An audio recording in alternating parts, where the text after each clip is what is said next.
થરાદમાં Bharatmala checkpost પરથી લાખોનું drugs ઝડપાયું। 4 નબીરાઓ police સકંજામાં। બનાસકાંઠાના સરહદી વિસ્તાર થરાદમાં નશાના કાળા કારોબાર સામે પોલીસે મોટી લાલ આંખ કરી છે। ભારતમાલા હાઈવે પર આવેલી વાતડાવ ચેકપોસ્ટ પાસે પોલીસે ડ્રગ્સના મોટા જથ્થા સાથે 4 ઇસમોને દબોચી લીધા છે। ઘટનાની વિગત મુજબ થરાદ પોલીસ દ્વારા ભારતમાલા ચેકપોસ્ટ પર સઘન વાહન ચેકિંગ હાથ ધરવામાં આવ્યું હતું। આ દરમિયાન 2 બાઇક પર સવાર થઈને પસાર થતા 4 શખ્સોની શંકાસ્પદ હાલતમાં અટકાયત કરવામાં આવી હતી। ઝડપાયેલા આઈસમોની તલાશી લેતા તેમની પાસેથી 5.81 ગ્રામ કિંમતી બ્રાઉન હેરોઇન એટલે કે સ્મેક મળી આવ્યું હતું। આ જપ્ત કરાયેલા માદક પદાર્થની બજાર કિંમત અંદાજે 1,16,000થી વધુ આંકવામાં આવી છે। પોલીસે નશીલા પદાર્થ સહિત 2 મોટરસાયકલ મળીને કુલ ₹2,36,200નો મુદ્દામાલ જપ્ત કર્યો છે। હાલમાં થરાદ પોલીસે 4 શખ્સો વિરુદ્ધ NDPS એક્ટ મુજબ ગુનો નોંધી આ ડ્રગ્સ ક્યાંથી લાવવામાં આવ્યું હતું અને કોને આપવાનું હતું તે દિશામાં વધુ તપાસ તેજ કરી છે।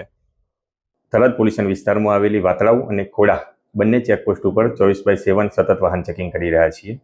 જે અનુસંધાને તારીખ 5ના રોજ ફરજ પરના જે કર્મચારી હતા તેઓ સાંચો તરફથી આવતા 2 વાહનો શંકાસ્પદ હાલતમાં મળી આવેલા, જેની ઉપર 4 ઇસમો સવાર હતા।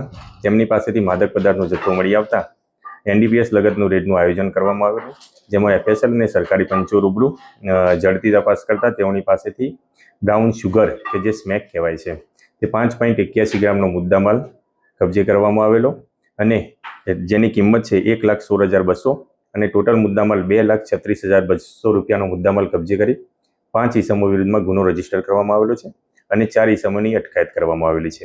હાલમાં ક્યાંથી મુદ્દામાલ લાવેલા અને ક્યાં લઈ જવાનો હતો, કોને કોને આપવાનો હતો તે દિશામાં PSI શ્રી ચૌહાણ સાહેબ તપાસ કરી રહ્યા છે।